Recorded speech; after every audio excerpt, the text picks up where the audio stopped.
है हमारे पास sources of finance एक पूरा का पूरा थ्योरेटिकल चैप्टर है, मेन थ्योरी के ऊपर बेस करता है। यहाँ से क्वेश्चन भी थ्योरेटिकल ही आएगा। तो इसके अंदर डिफरेंट कॉन्सेप्ट हैं जो चैप्टर 12 पहले पढ़ने से हमारे लिए काफ़ी सारे कॉन्सेप्ट्स हैं वो ऑलरेडी कवर हो चुके हैं, क्लियर हो चुके हैं। हम बाकी कुछ कॉन्सेप्ट्स और हैं जिनको हम कवर करते हैं और ये चैप्टर थ्योरेटिकल है, मीन इसके अंदर थोड़े से क्रैमिंग करना पड़ेगी। क्रैमिंग हाफ्ज़ों वाला रटा नहीं। क्या करना है आपने, एक टॉपिक है, सपोज बॉन्ड है, डिबेंचर है, इनके बीच में डिफरेंस क्या है, ऑर्डिनरी शेयर्स प्रेफरेंस शेयर्स के बीच में डिफरेंस क्या है, इसको एक दफ़ा पढ़ना है और अपने हाथ से लिख लेना है। अपने नोट्स बनाने हैं इस चैप्टर के आपने, और घंटे बाद पता चलेगा भूल गया तो क्या करना है, वो अपना जो लिखा हुआ रजिस्टर है वो खोल के यूँ सिर्फ सामने लाना है। एक लाइन पढ़ोगे बाकी अगला सारा दिमाग में आ जाएगा। वेरी नेक्स्ट डे फिर पता चलेगा भूल गया तो क्या करना है, वो अपना लिखा हुआ ही सामने लाना है, एक लाइन पढ़नी है, बाकी फौरी फिर दिमाग में आ जाएगा। मीन वो अपना लिखे हुए नोट्स अगर आप थ्रू आउट द सेमेस्टर 4 से 5 दफ़ा अपने यूँ सामने ले आओगे ना तो फिर एग्ज़ाम पेपर तक भूलेगा नहीं। मीन वो क्रैमिंग हाफ्ज़ों वाला रटा नहीं है, बस एक टॉपिक पढ़ा, एक डेफिनेशन पढ़ी है तो उसे एक दफ़ा हाथ से लिख लेना है। क्यों, पढ़ी हुई चीज़ भूल जाती है, लिखी हुई चीज़ नहीं भूलती। तो आइए देखते हैं क्या हैं sources of finance. Sources of finance एक बिज़नेस के पॉइंट से देखा जाए, एक बिज़नेस को किन सोर्सेज से फाइनेंस मिलता है, किन सोर्सेज से फाइनेंस मिलता है सर? 3 तरह के सोर्सेज से फाइनेंस मिलता है, जिसमें से 2 मेन हैं और एक तीसरा सोर्स भी है। मेन 2 सोर्स क्या हैं? इक्विटी के थ्रू फाइनेंस मिलता है, शेयर होल्डर इक्विटी के थ्रू। दूसरा सोर्स क्या है? डेट के थ्रू फाइनेंस मिलता है। तीसरा सोर्स क्या हो सकता है? गवर्नमेंट ग्रांट्स के थ्रू भी फाइनेंस मिलता है। क्या ख्याल है? हाँ, ये चैप्टर 2 सोर्सेज को कवर कर रहा है जो मेन है इक्विटी और डेट को। ठीक हो गया। तो सोर्सेज ऑफ फाइनेंस मीन एक बिजनेस फाइनेंस लेता कहाँ से है, तो इक्विटी के थ्रू लेता है, डेट के थ्रू लेता है, या गवर्नमेंट ग्रांट के थ्रू भी लेता है। लेकिन गवर्नमेंट ग्रांट को ये चैप्टर कवर ही नहीं कर रहा, तो पीछे 2 ही सोर्सेज ऑफ फाइनेंस हमारे पास मेन है, इक्विटी और डेट। ठीक हो गया। स्टार्ट में पहले पेज पे उसने एक टॉपिक दे दिया हमें, factors need to consider in source of finance, कि हमें किस सोर्स से फाइनेंस लेना चाहिए, इक्विटी के थ्रू या डेट के थ्रू। कुछ फैक्टर्स पे डिपेंड करता है। क्या हैं वो फैक्टर्स? पहला फैक्टर है जी अमाउंट रिक्वायर्ड, कि हमें कितनी अमाउंट रिक्वायर्ड है, डिपेंड करेगा सोर्स ऑफ फाइनेंस कि हमें इक्विटी पे जाना चाहिए, डेट पे जाना चाहिए। डेट लेने जाते हैं तो बैंक क्या करता है, देखता है जी अपनी फाइनेंशियल पोजीशन हमें दिखाओ, आपके पास कितने एसेट्स हैं, क्या ख्याल है, तो उसकी बेस पर बैंक जो है वो डिसीजन लेगा कि आपको कितना लोन दिया जा सकता है।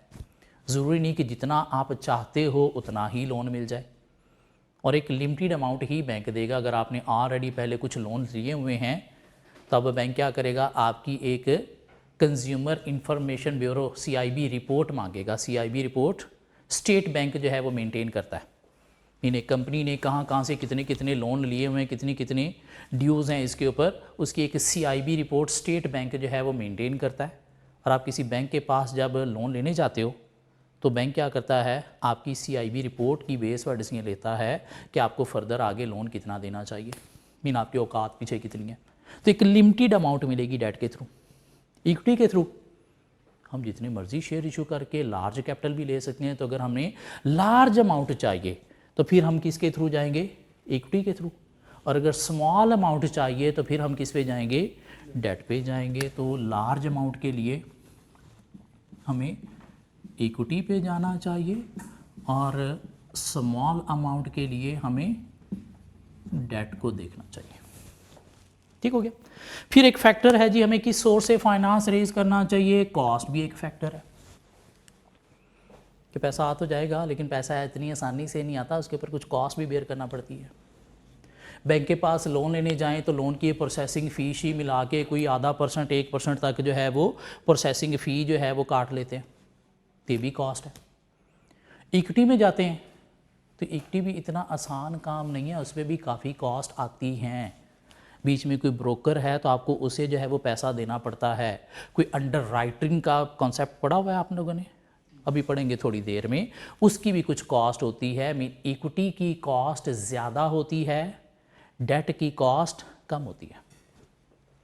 कैसे इक्विटी की कॉस्ट ज़्यादा होती है थोड़ी देर में डिस्कस कर लेंगे कि कैसे शेयर इशू होते हैं, उसमें कौन कौन लोग इन्वॉल्व होते हैं, कैसे उसकी कॉस्ट बनती है, वो थोड़ी देर में देखेंगे। तो कॉस्ट आपने देखना होती है किस टाइम पे फाइनेंस लेते वक्त के इक्विटी की कॉस्ट हाई है, डेट की कॉस्ट लो है, तो उसकी बेस पर भी आपको देखना है। हाँ, अगर आपको ज़्यादा अमाउंट चाहिए तो फिर इक्विटी के थ्रू ही ले सकते हो, तो फिर जितनी भी कॉस्ट है वो आपको बेयर करना पड़ेगी। लेकिन अगर एक अमाउंट में दोनों ऑप्शन है, डेट भी है इक्विटी भी है, तो डेट की कॉस्ट कम है, कॉस्ट ऑफ डेट कम होती है, कॉस्ट ऑफ इक्विटी ज़्यादा होती है। इस पॉइंट ऑफ व्यू से भी इक्विटी की कॉस्ट ज़्यादा है। शेयर इशू करते वक्त भी अच्छी खासी कॉस्ट आती है, काफ़ी लोगों को बीच में कमीशन पैसे देना पड़ते हैं, क्या है वो थोड़ी देर में देखेंगे। तो कॉस्ट को भी आपने देखना होता है किस टाइम पे फाइनेंस लेते वक्त। इसके अलावा आपने क्या फैक्टर्स देखने हैं? इसके अलावा आपने फैक्टर्स देखने हैं जी ड्यूरेशन। क्या देखना है? ड्यूरेशन,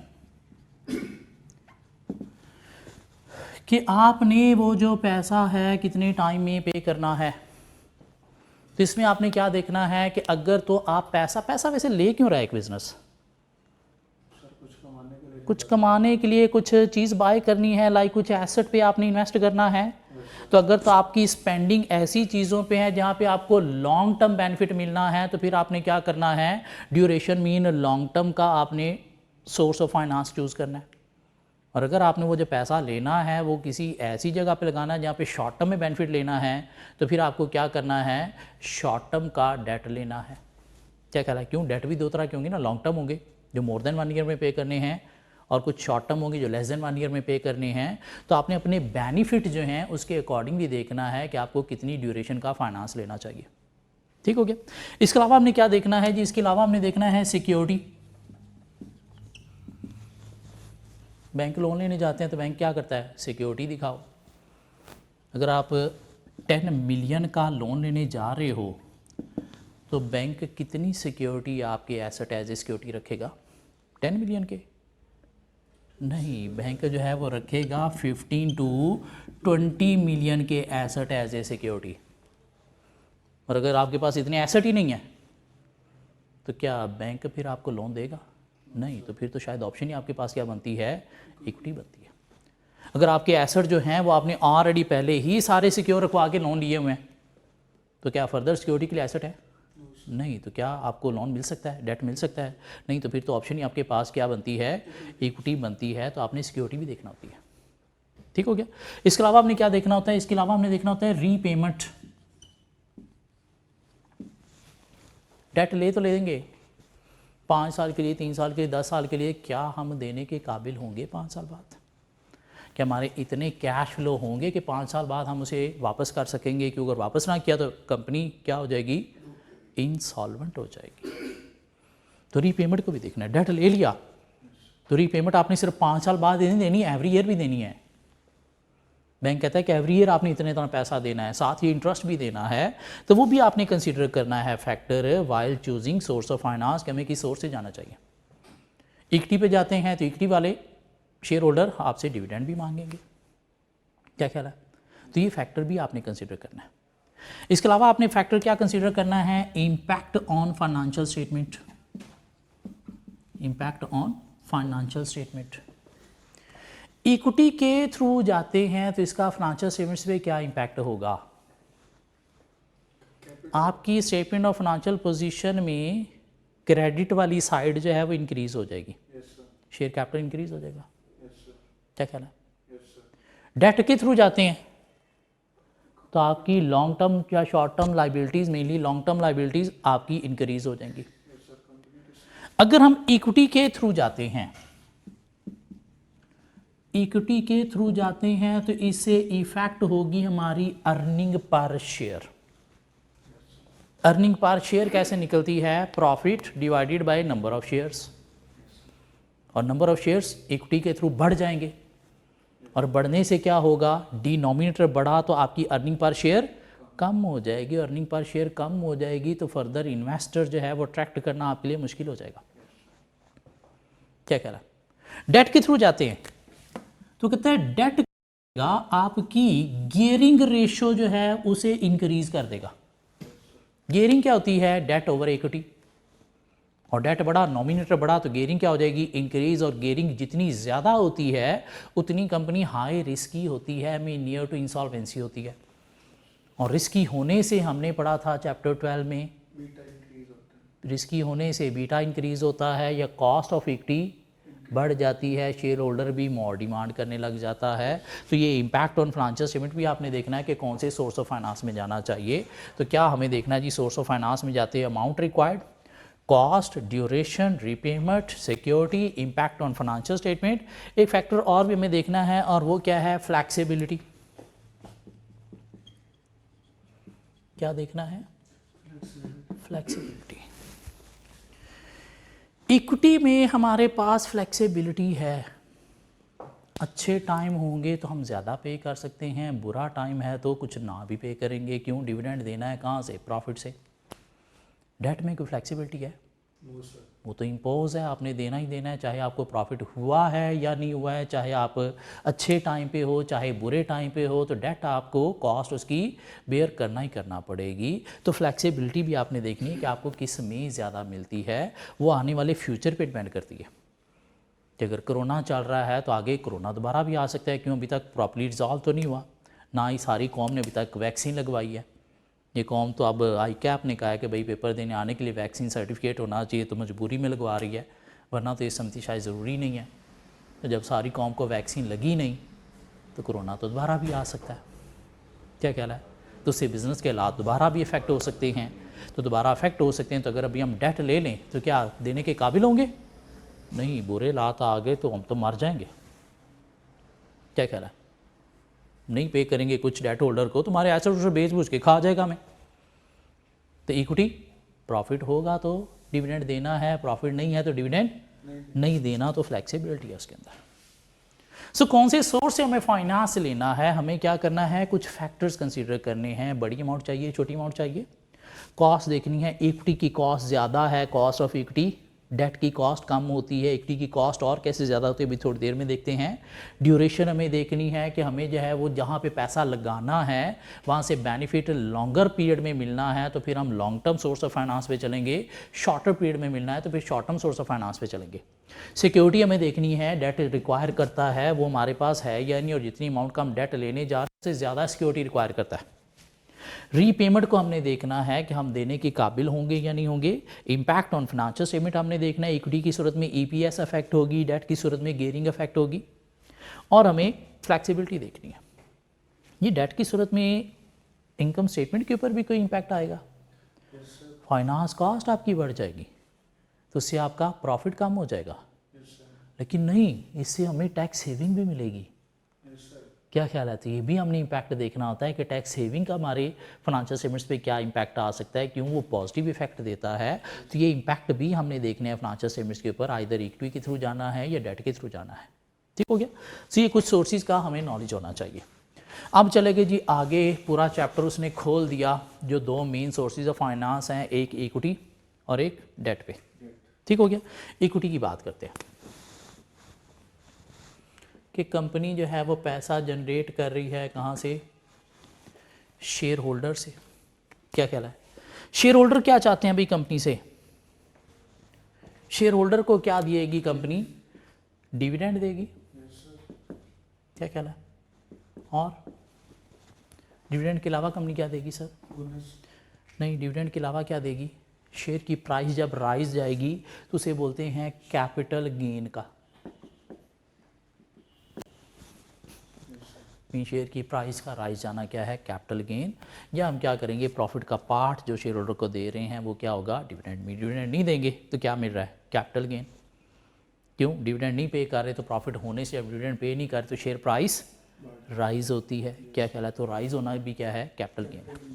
ठीक हो गया। अब शेयर होल्डर हमारे दो तरह के होते हैं, ordinary versus preference share holder, ordinary versus preference share holder.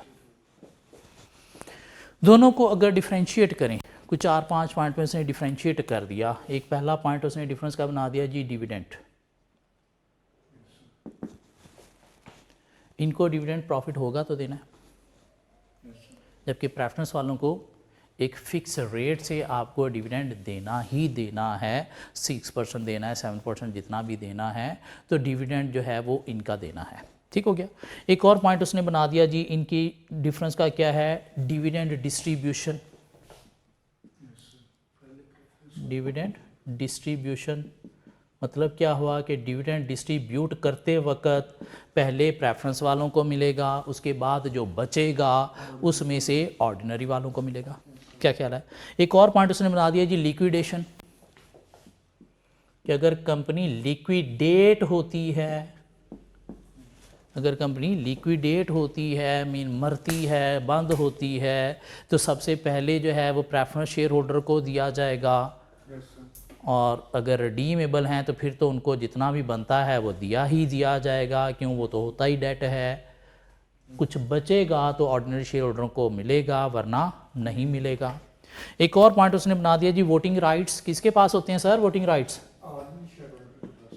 हाँ, ऑर्डिनरी शेयर होल्डर के पास वोटिंग राइट्स होते हैं, कंपनी की डिसीजन मेकिंग को इन्फ्लुएंस कर सकते हैं। प्रेफरेंस शेयर होल्डर के पास वोटिंग राइट्स नहीं होते। एक और पॉइंट बना दिया जी, रिडम्पशन। प्रेफरेंस शेयर्स अगर रिडीमेबल हैं तो ये रिडीम होगा, पैसे वापस मिलेंगे इन्वेस्टर को। ऑर्डिनरी शेयर होल्डर को पैसे वापस मिलेंगे? नहीं मिलेंगे, वो तो शेयर बेच के ही ले सकते हैं, कंपनी को नहीं कह सकते भाई मेरे पैसे वापस दे। क्या ख्याल है। तो डिविडेंड ऑर्डिनरी शेयर होल्डर्स को फ्रॉम प्रॉफिट मिलेगा, ऑर्डिनरी शेयर होल्डर्स को फ्रॉम प्रॉफिट मिलेगा, जबकि प्रेफरेंस शेयर होल्डर को क्या मिलेगा, फिक्स्ड डिविडेंड मिलेगा। डिविडेंड डिस्ट्रीब्यूशन जो है, इनका राइट जो है वो फर्स्ट है, जबकि इनका राइट जो है वो next to preference share holder है। लिक्विडेशन में इनको जो है वो कुछ ना कुछ मिलेगा, इनको मिलेगा या नहीं मिलेगा पता नहीं, यूं भी हो सकता है। ठीक हो गया। वोटिंग राइट्स इनके पास हैं, इनके पास वोटिंग राइट्स नहीं हैं, ये रिडीम होंगे, जबकि ऑर्डिनरी शेयर्स रिडीम नहीं होते। ठीक हो गया। तो थोड़ा सा उसने इक्विटी की बात की, इक्विटी को एक्सप्लेन करने की कोशिश की कि इक्विटी शेयर होल्डर से आती है, शेयर होल्डर क्या रिक्वायर करते हैं, डिविडेंड या फिर price rise of share mean capital gain.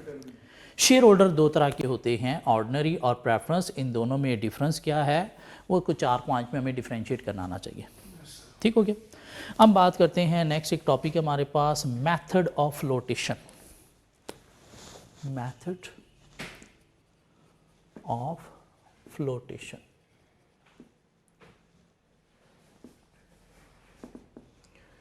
Mean method of issuing shares.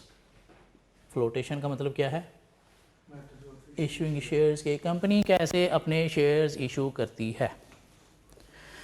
तो कंपनी अगर फर्स्ट टाइम अपने शेयर इशू करने जा रही है, फर्स्ट टाइम शेयर इशू करने जा रही है, तो कैसे इशू करती है, through initial public offering. Initial public offering,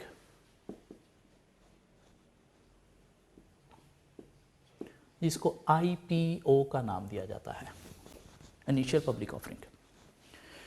अब इनिशियल पब्लिक ऑफरिंग कैसे होती है, इनिशियल पब्लिक ऑफरिंग कैसे होती है। सपोज एक कंपनी ने अपने शेयर इशू करने हैं, तो पता नहीं इशू होंगे या नहीं होंगे, क्यों इशू कंपनी करने जा रही है कि मुझे इतना पैसा चाहिए, उतने के शेयर इशू करने जाएगी ना। क्या कह रहा है। अगर उससे कम इशू हुए तो क्या आपकी पैसे की रिक्वायरमेंट पूरी हुई? नहीं। तो इसलिए कंपनी क्या करती है, बीच में लेके आती है किसको, अंडर राइटर को। किसको लेके आती है, अंडर राइटर को।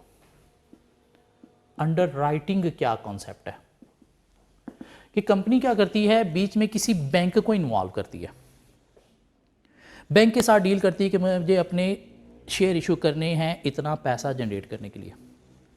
तो बैंक कहता है ठीक है मैं आपके साथ चलता हूँ, इशू करते हैं हम शेयर्स, आपको इतना पैसा चाहिए, उसकी गारंटी मैं देता हूँ कि इतना पैसा आपको मिल जाएगा।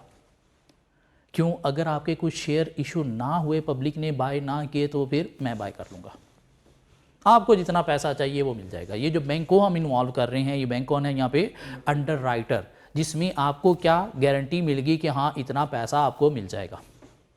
ठीक हो गया। अगर शेयर कम इशू हुए तो बाकी पैसे कौन दे देगा आपको, बैंक दे देगा। अब शेयर कितने पे इशू करना है ये अंडर राइटर और कंपनी फिर मिलके डिसाइड करेंगे वो प्राइस, जिसमें अंडर राइटर का अपना भी कमीशन होगा। क्या ख्याल है, उस प्राइस के अंदर से अंडर राइटर फिर अपना भी कमीशन रखेगा, क्यों, आपको गारंटी भी तो दे रहा है ना कि इतना पैसा आपको मिल जाएगा। तो ये कॉन्सेप्ट क्या है, अंडर राइटिंग का कॉन्सेप्ट है। ठीक हो गया। तो ये क्या है, एक कॉस्ट है, एक कॉस्ट है। बैंक को ऑब्वियसली गारंटी दे रहा है, आपको पैसे दे रहा है, शेयर ना बिके तो लॉस किसका होना है, बैंक का होना है। कल को पता नहीं कब बिकेंगे वो शेयर्स, उतनी देर तक बैंक का पैसा होल्ड हो जाएगा। क्या ख्याल है। तो बैंक बीच में फिर क्या कर रहा है, अपना कुछ कमीशन चार्ज कर रहा है और कमीशन अच्छा खासा बनता है, तो इसलिए इक्विटी की कॉस्ट हाई होती है। तो ये क्या है, इनिशियल पब्लिक ऑफरिंग के थ्रू क्या करना, अपने शेयर सेल करना। हाँ, अगर कंपनी पहली दफ़ा नहीं, पहले इशू करके दोबारा इशू करने जा रही है, तो फिर कंपनी कैसे इशू करेगी, थ्रू पब्लिक ऑफरिंग। अब पब्लिक ऑफरिंग में क्या होगा, अंडर राइटिंग का कॉन्सेप्ट नहीं है, उसमें डिफरेंट ब्रोकर को कंपनी कहेगी कि भाई मेरे शेयर सेल करो, मार्केटिंग करो, दुनिया को बताओ मेरे शेयर बड़े अच्छे हैं और मेरे शेयर बेचो। तो ब्रोकर क्या करेंगे, बीच में अपना कमीशन चार्ज करेंगे। मीन उसमें क्या आ जाएगा, ब्रोकर जो हैं वो भी आ जाएंगे, तो ब्रोकर की कॉस्ट भी अच्छी खासी शेयर इशू करने की कॉस्ट है।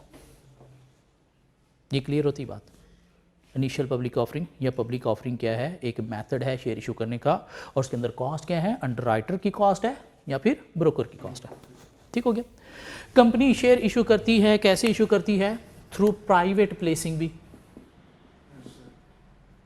Private placing. प्राइवेट प्लेसिंग क्या है कि कंपनी स्टॉक एक्सचेंज पे शेयर इशू करने की बजाय, जनरल पब्लिक को इशू करने की बजाय, पता नहीं बिकेंगे नहीं बिकेंगे, कंपनी क्या करती है, कोई 8-10 बड़े बड़े ब्रोकर्स को इनवाइट करती है और अपने शेयर्स उनको दे देती है। आगे ब्रोकर क्या करेंगे, पब्लिक में इशू करेंगे। अब ये जो ब्रोकर्स के थ्रू आप शेयर इशू कर रहे हो, इसे क्या नाम दिया गया है, प्राइवेट प्लेसिंग। जिसमें ब्रोकर क्या करेंगे, ऑब्वियसली आपसे ले लेंगे, आगे फिर हाई प्राइस पे हो सकता है इशू करेंगे, तो उसमें अपना कमीशन चार्ज करेंगे।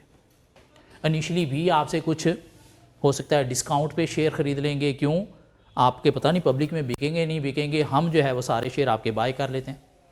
हाँ, इसका नुकसान है कि आपके पास क्या है, कम नंबर ऑफ शेयर होल्डर हैं, उसमें आगे फिर कुछ लिमिट भी लग जाती है कि मैक्सिमम एक शेयर होल्डर शेयर बाय कर सकता है। इनफैक्ट यहाँ से आपसे बाय कौन कर रहा है, शेयर ब्रोकर्स बाय कर रहे हैं। जैसे ये कोई भी सोसाइटी बनती है ना, तो सोसाइटी के प्लॉटिंग हो जाती है, तो क्या किया जाता है, कुछ प्रॉपर्टी डीलर आके क्या करते हैं, ब्लॉक के ब्लॉक प्लॉट्स के उठा लेते हैं, फिर आगे प्रॉपर्टी डीलर क्या करते हैं, उन प्लॉट्स को बेचते हैं। मीन इन्वेस्टमेंट किसकी होगी, प्रॉपर्टी डीलर्स की। सोसाइटी के ऑनर को क्या फ़ायदा हुआ, सारे प्लॉट एक दफ़ा बिक गए। ठीक हो गया। तो ये प्राइवेट प्लेसिंग भी ऐसे ही है कि कंपनी के शेयर्स कोई 8-10 बड़े बड़े ब्रोकर्स ने खरीद लिए और उसके बाद ब्रोकर्स आगे क्या करेंगे, पब्लिक को सेल करेंगे। ये स्टॉक एक्सचेंज पे लिस्ट करवाने की बजाय आपने कहाँ पे सेल किए, प्राइवेट प्लेसिंग पे।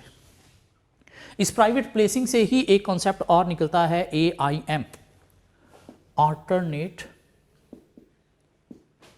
Investment market, alternate investment market, AIM।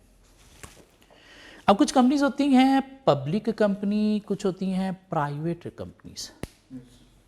Private companies के शेयर स्टॉक एक्सचेंज पे नहीं बिकते, क्या ख्याल है।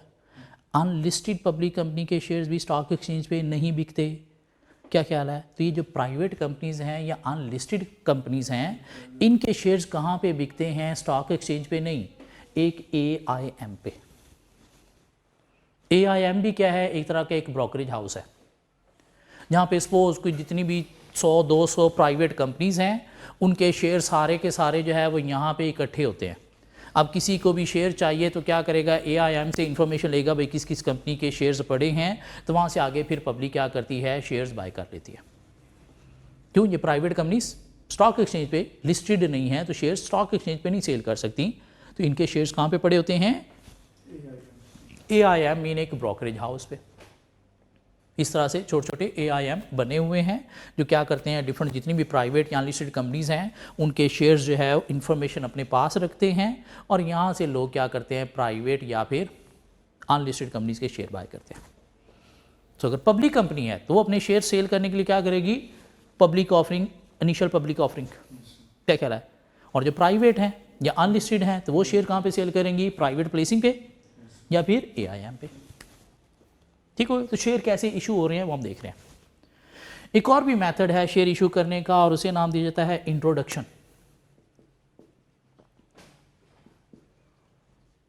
इंट्रोडक्शन क्या है? एक ऐसी कंपनी जिसके शेयर्स पब्लिक में नहीं हैं ज़्यादा। कितने को पब्लिक के अंदर हैं? सपोज कोई 25% तक जो है वो पब्लिक में इशू किए हुए हैं, बाकी कंपनी ने अपने शेयर्स पब्लिक में इशू नहीं किए हुए। तब अगर कंपनी जो है वो चाहती है कि मैं अपनी मार्केटेबिलिटी को बढ़ाऊं ताकि मेरे शेयर की प्राइस बढ़े, मेरी कंपनी की वैल्यू बढ़े, मेरी कंपनी की रेप्यूट बढ़े, तो कंपनी फिर क्या करेगी? स्टॉक एक्सचेंज पे अपने शेयर सेल करने की तरफ आएगी। तो एक ऑलरेडी एग्जिस्टिंग कंपनी जिसकी स्टॉक एक्सचेंज पे एग्जिस्टेंस इतनी ज़्यादा नहीं है, तो अपनी मार्केटेबिलिटी को बढ़ाने के लिए जब स्टॉक एक्सचेंज पे दोबारा से शेयर सेल करने आएगी तो इस कॉन्सेप्ट को क्या नाम दिया जाता है? इंट्रोडक्शन का। ठीक हो गया? हाँ, लेकिन इस कंपनी के लिए ज़रूरी है कि एटलीस्ट 25% शेयर्स उसके ऑलरेडी पहले से जनरल पब्लिक के पास थ्रू स्टॉक एक्सचेंज होने चाहिए। अगर 25% से कम है तो फिर इंट्रोडक्शन नहीं है। इंट्रोडक्शन कब होगी? जब एटलीस्ट 25% आपके शेयर्स जनरल पब्लिक के पास हैं और आप अपनी मार्केटेबिलिटी को बढ़ाने के लिए, फर्दर फंड रेज करने के लिए स्टॉक एक्सचेंज पे शेयर करने आ रहे हो, तो इस कॉन्सेप्ट को क्या नाम दिया जाता है? इंट्रोडक्शन का। ये 4 कॉन्सेप्ट क्लियर होते हैं। इनिशियल पब्लिक ऑफरिंग क्या है, पब्लिक ऑफरिंग क्या है, प्राइवेट प्लेसिंग क्या है, अल्टरनेट इन्वेस्टमेंट मार्केट क्या है और इंट्रोडक्शन क्या है। ठीक हो गया? प्राइवेट प्लेसिंग और इंट्रोडक्शन में डिफरेंस क्या है? प्राइवेट प्लेसिंग पे सिक्योरिटी है कि आपके शेयर जो है वो क्या हो गए? सेल हो गए, ब्रोकर ने उठा लिए। जबकि इंट्रोडक्शन में पता नहीं स्टॉक एक्सचेंज पे कोई मुंह लगाएगा या नहीं लगाएगा। क्या ख्याल है? इंट्रोडक्शन में जब आप जा रहे हो, स्टॉक एक्सचेंज पे जा रहे हो, तो बीच में अंडर राइटर्स भी आएंगे, ब्रोकर्स भी आएंगे, अच्छी खासी कॉस्ट होगी, जबकि प्राइवेट प्लेसिंग की कॉस्ट जो है वो थोड़ी कम हो सकती है। क्या कह रहा है? प्राइवेट प्लेसिंग पे लिक्विडिटी इशू आपका रिजॉल्व हो जाएगा, मीन फौरी आपको पैसा मिल जाएगा। क्यों? बड़े बड़े ब्रोकर आपको पैसा फौरी दे देंगे, जबकि इधर फौरी आपको पैसा नहीं मिलेगा, मीन आपकी लिक्विडिटी इशू भी हो सकती है। ठीक हो गया? 2 मेथड और भी हैं शेयर इशू करने के जो हमें ऑलरेडी पता है। एक है राइट इशू और एक है बोनस इशू। राइट इशू क्या है? कि कंपनी अपने एग्जिस्टिंग शेयर होल्डर को in proportion to their existing share holding क्या कर रही है? नए शेयर बेच रही है। क्या हमने कहा जी कि हर 3 शेयर रखने वाले को हम एक नया शेयर देंगे, जो फ्रैक्शंस हम अप्लाई क्या करते हैं, सपोज 1/3। क्यों? एक शेयर होल्डर है, सपोज उसके पास कंपनी के 55% शेयर हैं, बाकी शेयर होल्डर और भी हैं, किसी के पास 2%, किसी के पास 5%, किसी के पास 10%, किसी के पास 15%, किसी के पास 30% है। लेकिन जो 55% वाला है ये कंपनी का मेन शेयर होल्डर है। इसके पास होल्डिंग मोर देन 50 है। दिस मीन ये कंपनी इसकी सब्सिडरी है। This mean being a subsidiary, इस शेयर होल्डर का कंपनी की डिसीजन मेकिंग के ऊपर इन्फ्लुएंस है। क्या ख्याल है? कंपनी के कोई भी डिसीजन होते हैं, कोई भी पॉलिसीज बनती हैं, तो उसमें इसका इन्फ्लुएंस बहुत ज़्यादा है। अब अगर कंपनी और शेयर इशू करती है और इसको नहीं देती, तो इसकी होल्डिंग 55% से कम हो जाएगी। क्या ख्याल है? ऐसे होगा ना? क्यों? ये होल्डिंग कैसे है कि आपने कितने नंबर ऑफ शेयर्स इशू किए हुए हैं, उसमें से कितने किसके पास हैं? 55% किसी के पास हैं, तो उसकी होल्डिंग 55% है। तो अगर कंपनी इस 55% वाले को नए शेयर और इशू नहीं करती, नहीं देती, क्या ख्याल है? बाकी जनरल पब्लिक में से किसी को दे देती है, तो इसकी होल्डिंग 55% से कम हो जाएगी। तो 55% से कम होने से क्या इसके पास डिसीजन मेकिंग इन्फ्लुएंस रहेगा? नहीं रहेगा। क्या ख्याल है? तो आप अपने ये जो एग्जिस्टिंग शेयर होल्डर हैं, इनकी होल्डिंग को, इनकी डिसीजन मेकिंग पावर को प्रोटेक्ट रखने के लिए कि ये अफेक्ट ना हो, क्यों? ये हमारे मेन शेयर होल्डर हैं, लॉन्ग टर्म हमारे साथ चल रहे हैं, क्यों? अगर ये अफेक्ट हो गए तो शायद छोड़ के चले जाएंगे। तो आप क्या करते हो? इनको प्रोटेक्ट करने के लिए क्या करते हो? राइट इशू करते हो। मीन जनरल पब्लिक में शेयर इशू करने के बजाय पहले एग्जिस्टिंग शेयर होल्डर को आप राइट देते हो। और राइट इशू नॉर्मली क्या होता है? मार्केट प्राइस से लो प्राइस पे इशू किया जाता है। मीन इनको आप फ़ायदा भी दे रहे हो और साथ इनकी होल्डिंग को प्रोटेक्ट भी कर रहे हो। तो ये भी एक मेथड है शेयर इशू करने का। क्या ख्याल है? जिसमें आपके पास कैश भी आएगा, शेयर कैपिटल भी बढ़ेगा। What is bonus issue? Company के पास पैसे नहीं होते तो वो बोनस दे देती है। एक कंपनी ने शेयर होल्डर को देना है डिविडेंड, डिविडेंड कंपनी देगी या तो कैश की फॉर्म में, या कैश देने के बजाय कंपनी क्या करेगी, शेयर होल्डर को और शेयर्स दे देगी। तो ये जो कैश में डिविडेंड देने के बजाय आप शेयर की फॉर्म में डिविडेंड दे रहे हो, इसे क्या नाम दिया जाता है, बोनस इशू। मीन नए शेयर आपने इशू किए without any consideration, without any consideration. Without any consideration का मतलब क्या, कि आपके पास कोई कैश नहीं आया, कोई कैश नहीं आया, जबकि इसमें कैश आपके पास आता है। क्या कह रहा है, एक कंपनी ने 5000 राइट इशू किया ऑफ ₹100 वाला शेयर, तो शेयर कैपिटल आपका 500,000 से बढ़ा। क्या कह रहा है, कंपनी ने 5000 shares at the rate of ₹100 issue किए। अगर तो राइट इशू किया है तो आपके पास कैश भी आया और शेयर कैपिटल भी कितने से, 500,000 से बढ़ गया। बोनस शेयर में क्या होगा, सिर्फ आपका शेयर कैपिटल बढ़ेगा, कैश नहीं बढ़ेगा। क्यों, विदाउट एनी कंसीडरेशन हो रहा है। और यही इन दोनों के बीच में डिफरेंस है। क्या कह रहा, तो ये क्लियर होते हैं 5 मेथड्स ऑफ फ्लोटेशन या इशूइंग शेयर्स के, कंपनी कैसे शेयर इशू करती है। तो initial public offering, under writer का कॉन्सेप्ट क्या है, कॉस्ट, इसलिए इक्विटी की कॉस्ट जो है वो ज़्यादा होती है, डेट की कॉस्ट मैक्सिमम 1% तक जाएगी, इससे ऊपर नहीं जाएगी। प्राइवेट प्लेसिंग, मीन बड़े बड़े ब्रोकर उन्होंने आपके शेयर जो है वो बाय कर लिए। अल्टरनेट इन्वेस्टमेंट मार्केट, मीन एक बड़ा ब्रोकरेज हाउस है जहाँ पे प्राइवेट कंपनी या अनलिस्टेड कंपनी के शेयर सारे पड़े हैं जहाँ से लोग बाय करेंगे। क्या कहला, इंट्रोडक्शन, एग्जिस्टिंग कंपनी मोर शेयर इशू करना चाह रही है पब्लिक में, लेकिन एटलीस्ट 25% जो है वो उसके शेयर्स ऑलरेडी पब्लिक में थे। राइट इशू और बोनस इशू, ठीक हो गया। और यहाँ तक शायद इक्विटी वाला पार्ट जो है वो हमारा ख़त्म हो गया। यस, इक्विटी वाला पार्ट ख़त्म हो गया। और उसके बाद बाकी सारा का सारा चैप्टर हमारा जो सेकंड सोर्स ऑफ फाइनेंस है, और वो क्या है, डेट है, उसके ऊपर है। ठीक हो गया। सो डेट में कुछ कॉन्सेप्ट आज हम कवर करेंगे, कुछ कॉन्सेप्ट आज हम कवर करेंगे, बाकी बातें होपफुली नेक्स्ट लेक्चर में होंगी।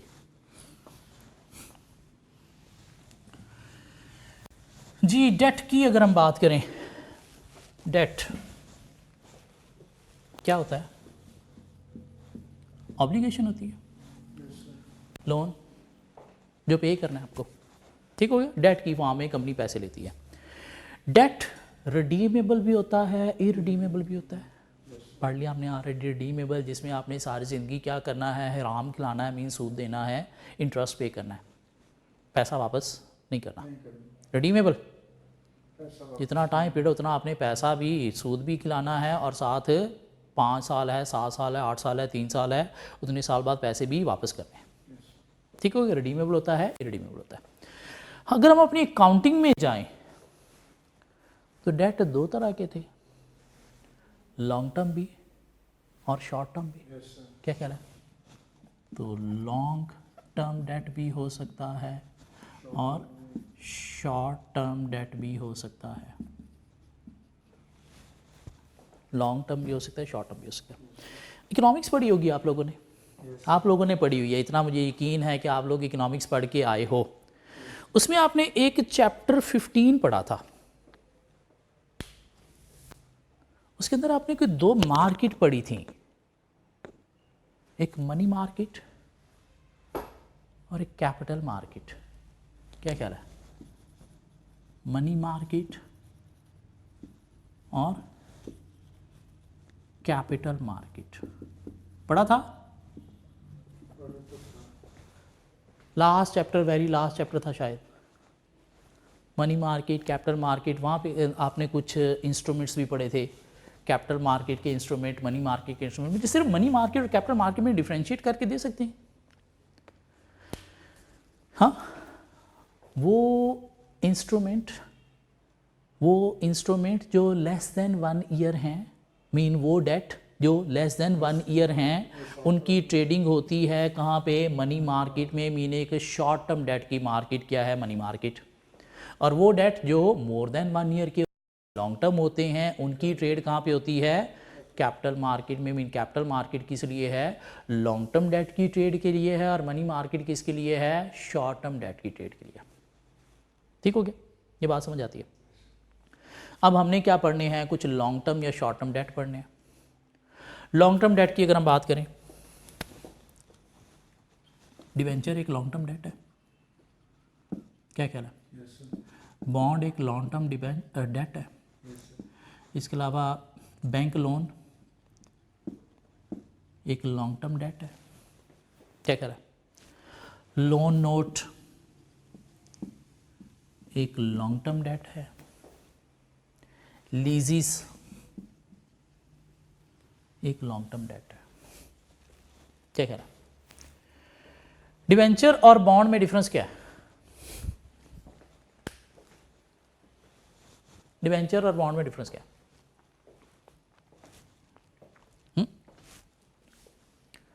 दोनों रिडीमेबल भी हो सकते हैं, इरिडीमेबल भी हो सकते हैं। जो इशू किए जा रहे हैं, कंपनी इशू कर रही है, किस लिए? जनरल पब्लिक से लोन लेने के लिए। किससे लोन लेने के लिए? जनरल पब्लिक से लोन लेने के लिए। दोनों में डिफरेंस क्या है कि डिबेंचर जो है वो अनसिक्योर्ड होता है, जबकि बॉन्ड जो है वो क्या होता है, सिक्योर्ड होता है। मीन बॉन्ड में आप किसी बंदे को बीच में इन्वॉल्व करते हो, जिसके थ्रू आप बॉन्ड इशू कर रहे हो, लाइक किसी बैंक को बीच में इन्वॉल्व कर रहे हो, और वो बैंक क्या करता है, आपके एसेट एज ए सिक्योरिटी रखता है। डिबेंचर कंपनी डायरेक्टली इशू करती है और उसमें कोई सिक्योरिटी इन्वॉल्व नहीं होती। बॉन्ड में आप किसी बीच में ब्रोकर को इन्वॉल्व कर रहे हो, लाइक बैंकर को इन्वॉल्व कर रहे हो, जो आपके बॉन्ड इशू करता है, और उसमें कोई ना कोई सिक्योरिटी वो बैंक रखता है अपने पास। आप किसी बैंक को बुलाओगे कि यार ये मैंने अपने बॉन्ड इशू करने हैं, तो बैंक के थ्रू इशू होंगे, तो बैंक फिर एज ए सिक्योरिटी कुछ रखेगा, क्यों? बैंक इशू कर रहा है। जबकि डिबेंचर कंपनी डायरेक्टली इशू कर रही है, तो उसमें कोई सिक्योरिटी नहीं कंपनी को देना पड़ती। मीन वो कंपनी और पब्लिक का मामला है। ठीक हो गया। बैंक लोन, बैंक से लोन लिया, कितने पीरियड के लिए? 5 सालों के लिए, 10 सालों के लिए, जिसके ऊपर आपको इंटरेस्ट पे करना है और रीपेमेंट भी करनी है। एवरी ईयर भी हो सकता है, कुछ इंस्टॉलमेंट पे करनी है आपने, या बैंक कहता है नहीं सारा एंड पे दे दें, तो कंपनी और बैंक के बीच में मामला है। ठीक हो गया। लोन नोट, लोन नोट क्या? नॉर्मली लोन नोट कंपनी नहीं, बैंक इशू करते हैं। लोन नोट कौन इशू करता है? बैंक इशू करता है, कंपनी नहीं इशू करती। और क्या है? एक नोट है जो बैंक ने इशू किया है पब्लिक से कर्जा लेने के लिए। नहीं, लोन नोट और बॉन्ड में डिफरेंस क्या है? बॉन्ड कंपनी भी इशू कर सकती है, बैंक भी इशू कर सकता है, जबकि लोन नोट बैंक इशू करते हैं जनरल पब्लिक से पैसा लेने के लिए। ठीक हो गया। उस तरह से लीजिस की बात करें, लीजिस क्या है? कि आपने पैसे की बजाय क्या लिया? एक एसेट लिया। पैसे की बजाय आपने उधार पे एक एसेट लिया, और उस एसेट को आप यूज़ कर रहे हो, और at the end of contract वो एसेट आपको मिल जाएगा। क्यों? आपने पेमेंट उसकी कर दी ड्यूरिंग लीज पीरियड। या हो सकता है कि वो एसेट आप सिर्फ यूज़ करके उसका किराया ही देते रहे। इसमें 2 पार्टीज इन्वॉल्व होती हैं, एक होता है लेसोर और एक होता है लेसी। लेसोर कौन है? बैंक, जो लोन देने वाला है। लेसी, हम लोन लेने वाले। ठीक हो गया। लीजिस भी वो कहता है 2 तरह की होती है, एक होती है फाइनेंस लीज और एक होती है ऑपरेटिंग लीज। फाइनेंस लीज क्या है? कि इसमें आपको बैंक एक एसेट खरीद के दे देता है। मीन लेसोर ने लेसी को एक एसेट दे दिया, 5 सालों के लिए सपोज दे दिया, तो लेसी क्या करेगा? 5 सालों में उसकी पेमेंट करेगा, और आफ्टर 5 ईयर्स वो एसेट लेसी के पास आ जाएगा। मीन फाइनेंस लीज क्या है? एक लॉन्ग टर्म लीज है, 5 साल आपने पेमेंट करनी है, और इसमें एसेट की ऑनरशिप किसके पास रहती है? 5 साल लेसोर के पास रहती है। 5 साल बाद लेसी को मिलेगी। और जब ऑनरशिप लेसर के पास है तो एसेट के रिस्क एंड रिवॉर्ड किसके पास हैं? लेसर के पास। यस, लेसर के पास। उसकी इंश्योरेंस कॉस्ट किसने बेयर करनी है? लेसर ने बेयर करनी है। उसकी मेंटेनेंस किसने बेयर करनी है? लेसर ने बेयर करनी है। क्यों? 5 साल तक एसेट है ही किसका? ऑनरशिप किसकी है? लेसर की। तो इंश्योरेंस भी इसने बेयर करनी है, मेंटेनेंस कॉस्ट भी इसने बेयर करनी है। 5 साल बाद एसेट की ऑनरशिप लेसी को ट्रांसफर होगी। ठीक हो गया? जैसे हम बैंक से एक गाड़ी लीज पे लेते हैं तो लीज क्या होती है? फाइनेंस लीज होती है। 5 सालों के लिए हमने लीज ली तो 5 साल तक वो एसेट हमारा नहीं है, किसका है? बैंक का। इंश्योरेंस बैंक आगे पे कर रहा है, पैसे बेशक आपसे चार्ज कर रहा है, उसकी मेंटेनेंस बैंक पे कर रहा है, मीन बैंक की जिम्मेदारी है। एक लीज होती है ऑपरेटिंग लीज। ऑपरेटिंग लीज क्या है? कि आपने एक एसेट ले लिया, ऑपरेटिंग लीज एक एसेट आपने ले लिया और वो एसेट आपने बस यूज़ करना है और उसका आपने क्या करना है? एक तरह का किराया देना है। थोड़ा सा गलत हो गया फाइनेंस लीज और ऑपरेटिंग लीज का कॉन्सेप्ट। फाइनेंस लीज में एसेट ट्रांसफ़र हो जाता है लेसी को, क्या ख्याल है? जबकि ऑपरेटिंग लीज में एसेट लेसर के पास ही रहता है, लेसी को ट्रांसफ़र नहीं होता। फाइनेंस लीज में एसेट ट्रांसफ़र हो जाता है। ऑपरेटिंग लीज लाइक किराए पे आपने गाड़ी ली है और सिर्फ किराया आपने पे करना है, यूज़ करते रहना है। और जब किराया ही पे करना है, आपने वो एसेट ख़रीदना ही नहीं है, वो रहना किसका है? लेसर का ही रहना है, ऑनर का ही रहना है। क्या ख्याल है? Mean bank. लेसर यहाँ पे कौन है? बैंक है। और लेसी कौन है? इंडिविजुअल है, कोई बंदा है या कोई कंपनी है। तो फाइनेंस लीज 5 साल बाद एसेट लेसी को मिल गया, क्या ख्याल है? जबकि ऑपरेटिंग लीज में एसेट लेसी को नहीं मिलना, रहना वो किसका है? लेसर का ही रहना है। मीन ऑनरशिप फाइनेंस लीज में ट्रांसफ़र हो जाती है, ऑपरेटिंग लीज में ट्रांसफ़र नहीं होती। और जब ऑनरशिप ट्रांसफ़र हो जाती है तो insurance cost, maintenance cost finance lease में किसको बेयर करनी है? लेसी को। और जब ऑनरशिप ट्रांसफ़र ही नहीं होनी तो उसकी इंश्योरेंस या मेंटेनेंस कॉस्ट किसको बेयर करनी है? लेसर को बेयर करनी है। इसको लॉन्ग टर्म लीज और इसको शॉर्ट टर्म लीज भी बोलते हैं। आगे चल के FAR 2 में आप एक IFRS 16 पढ़ोगे लीजेस का, या कुछ लोग साथ अगर पढ़ रहे हैं तो वो लॉन्ग टर्म या शॉर्ट टर्म लीजेस पहले स्टैंडर्ड में भी उनके नाम क्या थे? फाइनेंस लीज और ऑपरेटिंग लीज।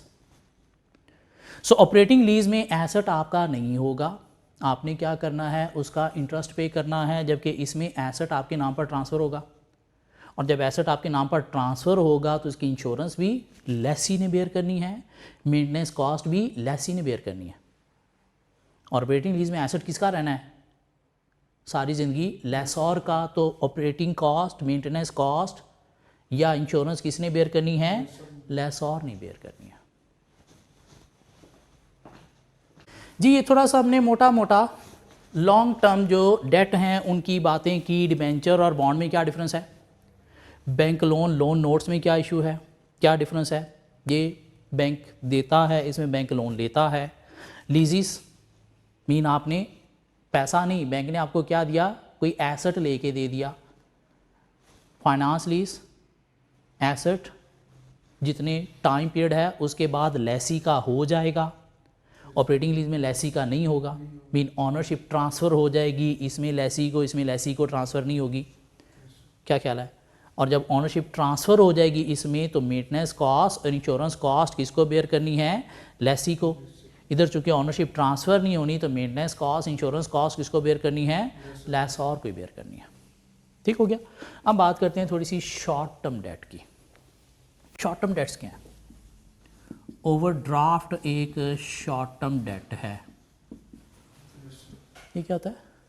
सर, जो बैंक के साथ एग्रीमेंट करते हैं कि अगर कोई हमारा बैंक ने आपको फैसिलिटी दे दी, भाई आपके अकाउंट अगर ज़ीरो भी हो जाता है तो आप फिर भी बैंक से पैसा विड्रॉ कर सकते हो, मीन किसी को पेमेंट कर सकते हो, जिसमें बैंक कुछ शॉर्ट पीरियड के लिए आपको जो है वो अलाउ करता है। इसी नेक्स्ट जैसे ही आपके अकाउंट में पैसा आएगा वो ओवरड्राफ्ट फिल हो जाएगा।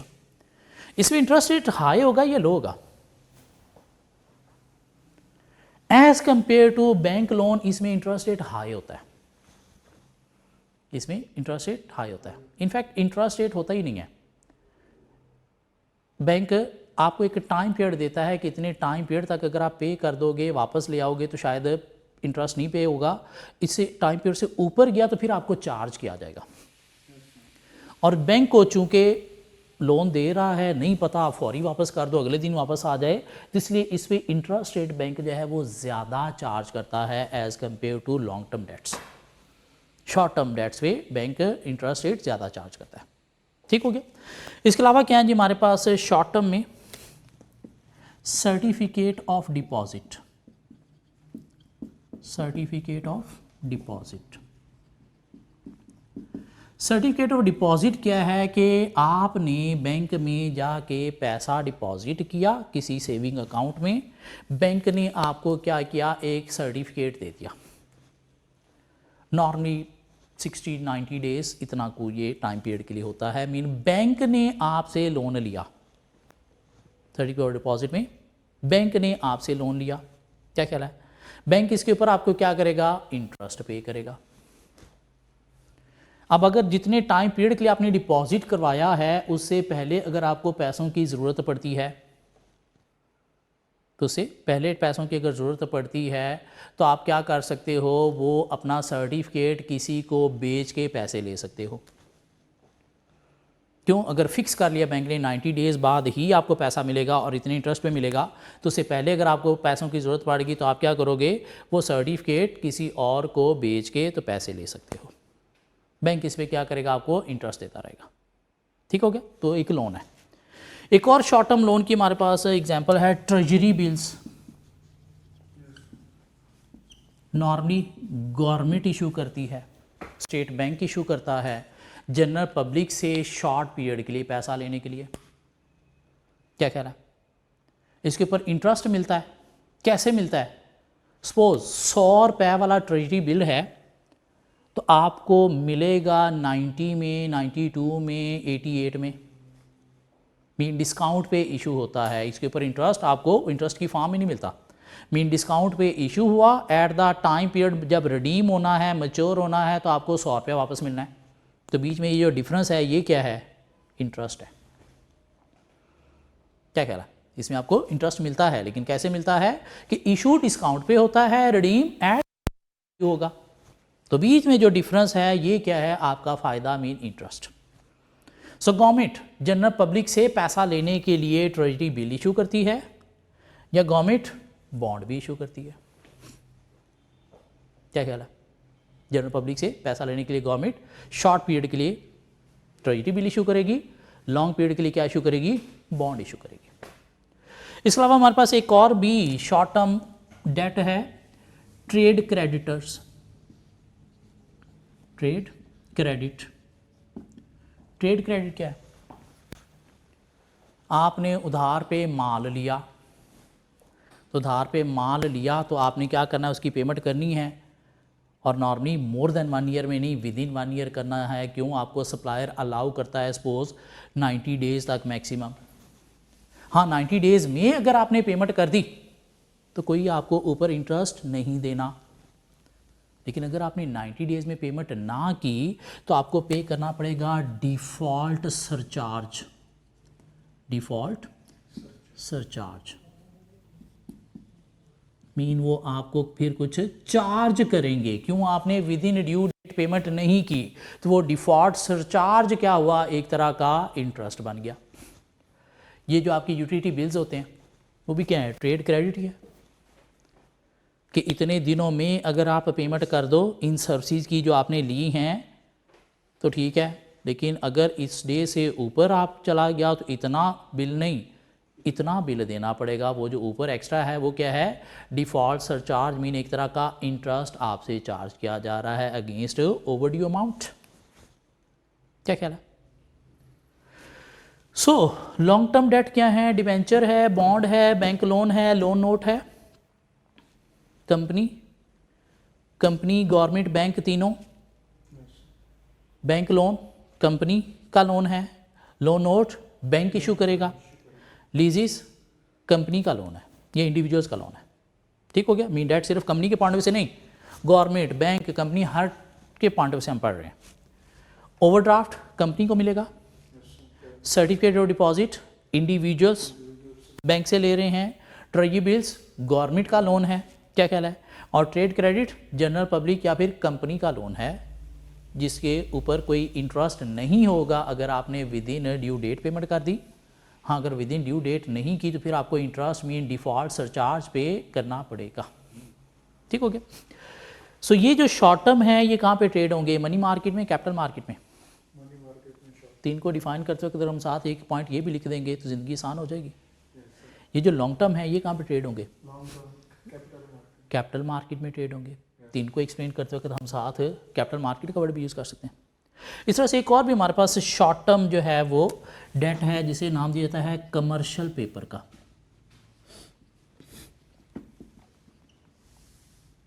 कमर्शियल पेपर भी क्या है, एक टाइप ऑफ लोन है जो नॉर्मली कंपनी भी इशू करती हैं, बैंक भी इशू करता है। किस लिए, जनरल पब्लिक से पैसा लेने के लिए, लोन लेने के लिए। मीन पैसा लेके आपने क्या दे दिया, एक पेपर दे दिया, कागज़ का टुकड़ा दे दिया।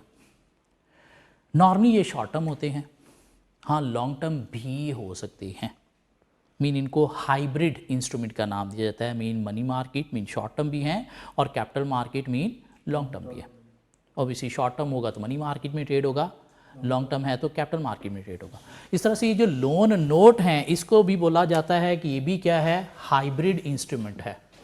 हाइब्रिड मीन शॉर्ट टर्म भी हो सकता है, लॉन्ग टर्म भी हो सकता है। Mean money market, capital market दोनों में ट्रेड होता है। तो बाकियों को डिफाइन करते वक्त हम ये साथ लिख सकते हैं कि मनी मार्केट में ट्रेड होगा, ये कैपिटल मार्केट में ट्रेड होगा। कमर्शियल पेपर और लोन नोट के साथ हम क्या लिख देंगे, हाइब्रिड हैं। Mean can be traded in money market if it is short term and will be traded in capital market if it is long term.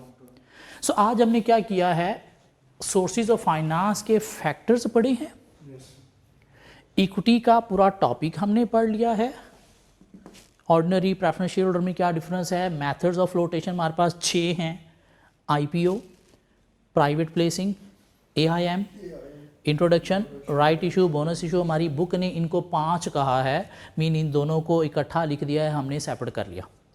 ठीक हो गया। इक्विटी पूरा पढ़ लिया, डेट का हमने थोड़ा सा नॉलेज लिया है, थोड़ा सा इंट्रोडक्शन लिया है कि लॉन्ग टर्म क्या होते हैं, शॉर्ट टर्म क्या होते हैं, और इनमें थोड़ा सा डिफरेंस नॉलेज लेने की कोशिश की है। बाकी डिटेल होपफुली डेट की हम नेक्स्ट क्लास में कवर करेंगे। मैं उम्मीद करता हूं कि क्लास में जितने लोग बैठे हैं ये प्रीवियस लेक्चर अटेंड करके बैठे हैं, ऐसी बात है, एज्यूम कर सकता हूं या चलें जी। सोर्सेज ऑफ फाइनेंस हमने स्टार्ट किया। एक बिजनेस कहां कहां से फाइनेंस सोर्स करता है। एक बिजनेस इक्विटी के थ्रू फाइनेंस सोर्स करता है, डेट के थ्रू फाइनेंस सोर्स करता है। अगर आपकी किस्मत अच्छी है तो गवर्नमेंट ग्रांट भी आपको मिल सकती है, और अगर ये तीनों चीज़ें नहीं मिली तो फिर भीख मांग के फाइनेंस सोर्स कर सकता है। ये भीख मांगने वाला भी एक बिजनेस है ना, क्या ख्याल है? ये पूरे पूरे ग्रुप हैं। ये एक भिखारी, उसने आगे कोई 50-60 लोग रखे हुए हैं, उनको डिफरेंट सिग्नल्स पे जगह दी हुई हैं, और सिग्नल पे उसके भिखारी के अलावा कोई और आके भीख नहीं मांग सकता।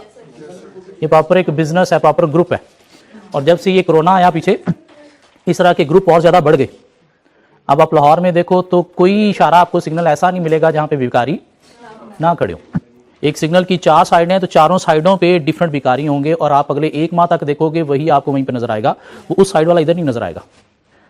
अपने अपने उनके अड्डे हैं ना, जैसे बंदे की अपनी दुकान होती है तो अपनी दुकान खोल के अपनी दुकान की चीज़ें बेचेगा ना, तो उनके अपनी अपनी दुकानें हैं, अपनी अपनी जगह हैं।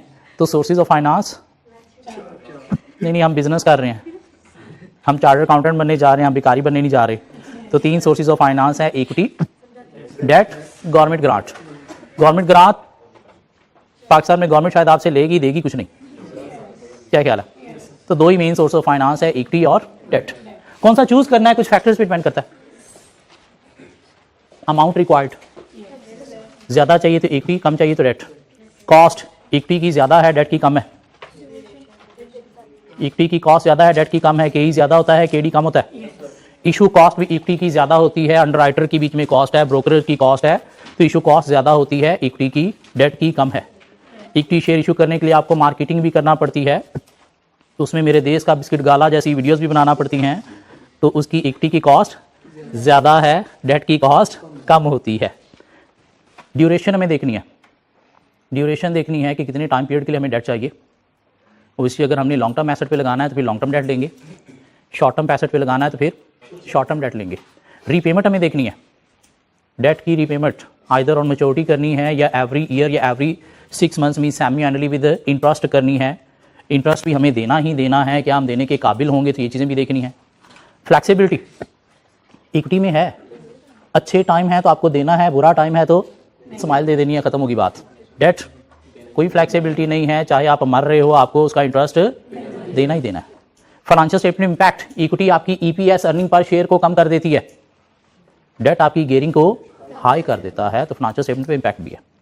डेट आपके लिए एक इंटरेस्ट एक्सपेंस क्रिएट करते हुए आपकी प्रॉफिटेबिलिटी को कम भी करता है, लेकिन साथ आपको टैक्स सेविंग का फायदा भी देता है। इक्विटी में टैक्स सेविंग का फायदा नहीं है, फाइनेंशियल स्टेटमेंट में इंपैक्ट भी देखना है। और सिक्योरिटी भी देखनी है। सिक्योरिटी के लिए एक वर्ड कोलैटरल भी यूज़ किया जाता है। कोलैटरल मीन सिक्योरिटी, डेट की तरफ जाएंगे तो डेट क्या मांगता है, कोलैटरल मीन कोई सिक्योरिटी मांगता है। सिक्योरिटी जितने का आपको डेट मिल रहा है उतने के एसेट नहीं, उससे ज़्यादा अमाउंट के एसेट वो कहता है मेरे पास रखवाओ, और अगर आपने ऑलरेडी पहले डेट लेके एसेट एज ए सिक्योरिटी रखवाए हुए तब फर्दर शायद डेट नहीं मिलेगा, क्यों सिक्योरिटी के लिए कुछ है नहीं। तो फैक्टर्स। फिर हम चलेंगे इक्विटी में। इक्विटी कहाँ से आती है, शेयर होल्डर से। इक्विटी कहाँ से आती है, शेयर होल्डर से। शेयर होल्डर हमसे क्या करता है, दो चीज़ें डिमांड करता है, एक डिविडेंड और दूसरा capital gain. Capital gain mean rise in share price, rise in share price. Obviously dividend देते रहेंगे तो कैपिटल गेन नहीं मिलेगा, डिविडेंड देते रहेंगे तो कैपिटल गेन नहीं मिलेगा, क्यों, डिविडेंड पे करने के बाद कम डिव प्राइस क्या एक्स डिव में कम हो जाती है। डिविडेंड नहीं देंगे तो कैपिटल गेन उसे मिलता रहेगा, मीन शेयर की प्राइस राइज जाती जाएगी। क्या कहला, क्यों, कैपिटल गेन का भी ताल्लुक किसके साथ है, डिविडेंड के साथ है। डिविडेंड ज़्यादा दोगे तो आपकी शेयर की प्राइस ज़्यादा नहीं होगी, डिविडेंड कम दोगे तो आपकी शेयर की प्राइस ज़्यादा होगी। इक्विटी में दो तरह के शेयर होल्डर होते हैं, ऑर्डिनरी और प्रेफरेंस। दोनों को हमने डिफरेंशिएट किया कुछ 4-5 पॉइंट में। ऑर्डिनरी रिडीम नहीं होते, प्रेफरेंस शेयर्स की इन्वेस्टमेंट रिडीम हो जाती है अगर रिडीमेबल प्रेफरेंस शेयर्स हैं तो। क्या कहला है, ऑर्डिनरी में वोटिंग राइट होते हैं, प्रेफरेंस शेयर्स में वोटिंग राइट्स नहीं होते। ऑन लिक्विडेशन पहली प्रेफरेंस शेयर्स को मिलेगी, बाद में कुछ बचा तो ऑर्डिनरी शेयर होल्डर्स को। ऑर्डिनरी शेयर्स को डिविडेंड मिलना है कहां से, प्रॉफिट होगा तो वहां से, जबकि प्रेफरेंस वालों को फिक्स्ड रेट पे सपोज अगर रिडीमेबल है तो आपने इंटरेस्ट देना ही देना। क्या कहला, कुछ बातें हमने कर ली है। इक्विटी में हमने एक और टॉपिक पढ़ लिया, method of issuing shares, method of flotation. Flotation का मतलब क्या है, शेयर इशू करना। कोई 5-6 मेथड्स हमने पढ़े। आईपीओ, इनिशियल पब्लिक ऑफरिंग, कि कंपनी पहली दफ़ा अगर शेयर इशू करने जा रही है तो क्या करेगी, इनिशियल पब्लिक ऑफरिंग करेगी, जिसमें आपको एक बैंक के थ्रू जो है वो अपने शेयर बेचना पड़ेंगे। बैंक जो बीच में आपने इन्वॉल्व किया, ये कौन है, अंडर राइटर, जो आपको सिक्योरिटी दे रहा है कि आपको जितना पैसा चाहिए वो मिल जाएगा।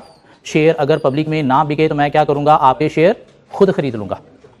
लेकिन अंडर राइटर फिर आपसे क्या करता है, शेयर की प्राइस में कमीशन मांगता है, क्यों, अंडर राइटर और कंपनी मिल के फिर शेयर प्राइस डिसाइड करेंगे। क्या कह रहा है, अगर आप पहली दफ़ा नहीं सब्सिक्वेंटली शेयर इशू करने जा रहे हो तो ये इनिशियल पब्लिक ऑफरिंग नहीं, ये क्या होगी, पब्लिक ऑफरिंग होगी। पब्लिक ऑफरिंग के लिए भी आपको क्या करना पड़ता है, बीच में कोई ब्रोकर लाना पड़ते हैं और ब्रोकर के थ्रू शेयर बेचना पड़ते हैं। क्यों, आपकी मार्केटिंग वगैरह कौन कर रहे होते हैं, ब्रोकर कर रहे होते हैं। ब्रोकर दुनिया को बता रहे होते हैं कि कंपनी अच्छी है, इसके शेयर जो है वो अच्छे हैं, खरीदने चाहिए, तो इसमें ब्रोकर भी क्या करता है, कमीशन चार्ज करता है। क्या कहला, शेयर इशू किए जा सकते हैं कैसे, प्राइवेट प्लेसिंग के थ्रू भी। प्राइवेट प्लेसिंग क्या है,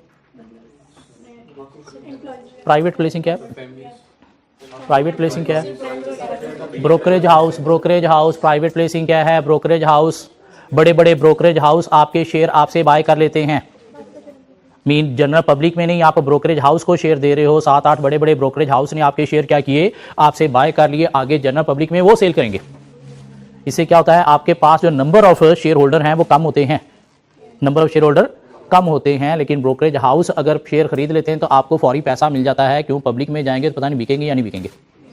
क्या कहला, पब्लिक ऑफरिंग या फिर private placing. Private placing mean brokerage house को शेयर बेचना। प्राइवेट प्लेसिंग से आगे एक और कॉन्सेप्ट निकल आया, AIM। What is AIM? कुछ लोग मेरी शक्ल देख रहे हैं, क्या बातें कर रहा है। दिस मीन कल वाला लेक्चर कवर नहीं है। कितने लोग कल वाला लेक्चर कवर करके आए हैं? अच्छा, कितने लोग कल वाला लेक्चर कवर करके नहीं आए? कोई भी नहीं हाथ उठाएगा मेरे अलावा, लेकिन शक्लें आपकी मुझे बता रही हैं कौन कवर करके आया, कौन नहीं कवर करके आया। What is AIM? Alternate investment market. Alternate investment market mean unlisted companies जो हैं या प्राइवेट कंपनीज के शेयर तो बिकते ही नहीं है, लॉ में ही पड़ा था। स्टॉक एक्सचेंज पे नहीं बिकते, मीन यार दोस्त या कोई दुनिया में जाने वाला बंदा ले सकता है। तो AIM क्या है? जिसके पास प्राइवेट कंपनीज या अनलिस्टेड कंपनीज की इंफॉर्मेशन है कि कौन कौन कंपनी अपने शेयर बेचना चाहती है, कौन कौन कंपनी जो है वो अपनी इन्वेस्टमेंट निकालना चाह रही है, दुनिया को बेचना चाहती है। तो ये सारी इंफॉर्मेशन AIM के पास होती है। तो वहां से भी लोग क्या कर सकते हैं? प्राइवेट कंपनीज या अनलिस्टेड कंपनीज के शेयर बाय कर सकते हैं, मीन उनमें इन्वेस्टमेंट कर सकते हैं अगर उनके ऑनर चाहते हैं। तो जैसे कोई प्रॉपर्टी बेचना चाहता है तो इन्फॉर्मेशन चली जाती है प्रॉपर्टी डीलरों के पास। क्या कहला है? तो किसी को प्रॉपर्टी चाहिए तो प्रॉपर्टी डीलरों से पता चलता है कौन सी प्रॉपर्टी कहाँ पे अवेलेबल है। इस तरह से कोई कंपनी अगर अपने आप को बेचना चाहती है या अपना कुछ पार्ट बेचना चाहती है और वो लिस्टेड नहीं है तो उसकी इन्फॉर्मेशन किसी ब्रोकर के पास चली जाएगी। वो ब्रोकर कौन है? AIM। ठीक हो गया? जिनके पास काफ़ी कंपनीज का डेटा होता है। और प्राइवेट या अनलिस्टेड कंपनीज के अगर आपने कोई इन्वेस्टमेंट करनी है, शेयर बाय करने हैं, तो फिर कहाँ से बाय करोगे? AIM से। क्यों? जो लिस्टेड कंपनीज हैं उनके शेयर कहाँ पे ट्रेड हो रहे होते हैं? स्टॉक एक्सचेंज पे। तो जब हमने लॉ में पढ़ा कि प्राइवेट कंपनीज अपने शेयर जो हैं वो पब्लिक में सेल नहीं कर सकती, तो वो स्टॉक एक्सचेंज पे नहीं सेल कर सकती। क्यों? लिस्टेड नहीं है। AIM के थ्रू उनकी बाइंग सेलिंग होती है। शेयर इशू करने का एक और भी मेथड है right issue. Existing share holder को ही उनके प्रपोर्शन ऑफ शेयर होल्डिंग के अकॉर्डिंगली न्यू शेयर इशू करना अगेंस्ट कैश, और नॉर्मली मार्केट रेट से कम रेट पे इशू किए जाते हैं। क्यों? जनरल पब्लिक को क्यों नहीं सेल कर रहे भाई? ताकि जो एग्जिस्टिंग शेयर होल्डर हैं इनकी होल्डिंग पावर जो है उसे मेंटेन रखा जा सके। इनकी होल्डिंग पावर को प्रोटेक्ट करने के लिए इनको पहले जो है वो शेयर बेचे जा रहे हैं। शेयर इशू किए जाते हैं बोनस इशू के थ्रू भी। बोनस इशू में कंपनी क्या करती है? एग्जिस्टिंग शेयर होल्डर को ही नए शेयर इशू कर रही है विदाउट एनी कंसीडरेशन। मीन आपके पास कैश नहीं आ रहा, सिर्फ आपका शेयर कैपिटल जो है वो इंक्रीज हो रहा है। क्यों? वो डिविडेंड जो आपने कैश फॉर्म में देना था वो कैश फॉर्म में देने के बजाय आप शेयर में दे रहे हो। Statement of changes in equity में शायद पढ़ा होगा ये। FR 1 मैं एज्यूम कर रहा हूँ सबने पढ़ी हुई है। ऐसी बात है, जो पढ़ रहे हैं वो भी statement of changes in equity पढ़ चुके हैं। इक्विटी का पार्ट हो गया खत्म, फिर हम चले गए डेट में। बोनस शेयर में रिटेन अर्निंग को भी तो कम करते हैं। तो वो जो डिविडेंड आपने देना था कहां से देना था? प्रॉफिट से देना था ना। वो प्रॉफिट से डिविडेंड पे करके कहां पे जाना था? रिटेन अर्निंग में। रिटेन अर्निंग का अकाउंट अगर खोलो तो opening balance add minus dividend closing balance. क्या ख्याल है? तो क्योंकि डिविडेंड रिटेन अर्निंग से जाता है तो शेयर कैपिटल में भी आप कहां से चार्ज कर रहे हो? बोनस इशू में भी आप शेयर कैपिटल तो क्रेडिट कर रहे हो, लेकिन डेबिट किसे कर रहे हो? रिटेन अर्निंग को। मीन आपके पास आया क्या? कोई कैश आया? नहीं। रिटेन अर्निंग से आपके पास से कुछ गया? नहीं। इक्विटी बढ़ गई ना, आपका शेयर कैपिटल बढ़ गया। रिटेन अर्निंग में नेट इफेक्ट क्या रह गया? कुछ भी नहीं, जीरो आ गया। तो शेयर इशू किए हैं, शेयर कैपिटल बढ़ गया, नंबर ऑफ शेयर्स बढ़ गए हैं, EPS कम हो जाएगी और आपकी क्या हुआ? नंबर ऑफ शेयर्स बढ़ गए without any consideration. Right issue में कंसीडरेशन मीन कैश भी आता है आपके पास। जी इंट्रोडक्शन भी एक मेथड था। What is introduction? कि एक ऑलरेडी एग्जिस्टिंग कंपनी, एक ऑलरेडी एग्जिस्टेड कंपनी जिसके एटलीस्ट 25% शेयर जो हैं वो पब्लिक में हैं, तो वो नए शेयर इशू करेगी अपनी मार्केटेबिलिटी को बढ़ाने के लिए। तो क्या नाम दिया जाता है? इंट्रोडक्शन का। फिर हम चले गए डेट में, और डेट हमने काफी डिटेल में ऑलरेडी वैक में ही कवर कर लिया, तो इसलिए चीजें हमारे लिए बड़ी आसान है। रिडीमेबल भी होता है, इरिडीमेबल भी होता है, मुझे बताने की जरूरत नहीं है। क्या ख्याल है? रिडीमेबल भी होता है, इरिडीमेबल भी होता है, कन्वर्टिबल भी होता है, मुझे बताने की जरूरत नहीं है। क्या है? नहीं है। शॉर्ट टर्म भी होता है, लॉन्ग टर्म भी होता है। क्या ख्याल है? शॉर्ट टर्म भी होता है और लॉन्ग टर्म भी होता है। शॉर्ट टर्म की ट्रेड होती है, मीन ऐसे डेट इंस्ट्रूमेंट जो शॉर्ट टर्म है, मीन लेस देन 1 ईयर के लिए हैं, उनकी ट्रेड होती है कहां पे?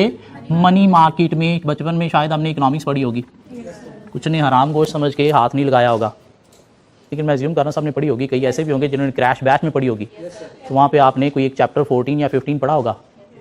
क्या ख्याल है? Financial market, money market instrument. क्या ख्याल है? कैपिटल मार्केट इंस्ट्रूमेंट, ऐसे डेट इंस्ट्रूमेंट जिनकी ट्रेड लेस देन 1 पीरियड के लिए है वो मनी मार्केट में ट्रेड होंगे। ऐसे डेट इंस्ट्रूमेंट जिनकी ट्रेड मोर देन 1 ईयर में होनी है, उनकी ट्रेड कहां पे होगी? कैपिटल मार्केट में। शॉर्ट टर्म डेट क्या है? ओवरड्राफ्ट।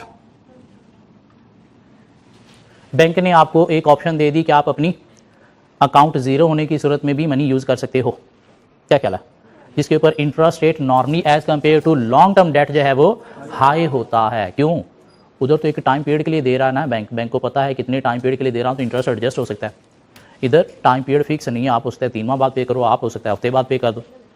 तो बैंक एक हफ्ते के लिए भी अगर दे रहा है तो अपना कुछ सेक्रीफाइस करके आपको दे रहा है, क्या कह रहा है, तो इसलिए इसमें इंटरेस्ट रेट नॉर्मली हाई होता है। ठीक हो गया। इसके अलावा हमारे पास शॉर्ट टर्म डेट क्या है? Certificate of deposit. Certificate of deposit क्या है? बैंक को आपने पैसा दिया, बैंक ने आपको एक सर्टिफिकेट लिख के दे दिया, जिसे क्या नाम दिया गया है? Certificate of deposit.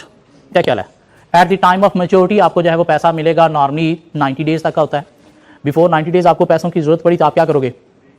किसी से पैसे लेके सर्टिफिकेट उसे दे दोगे, वो क्या करेगा? मैच्योरिटी डेट पे बैंक से जाके पैसे ले लेगा।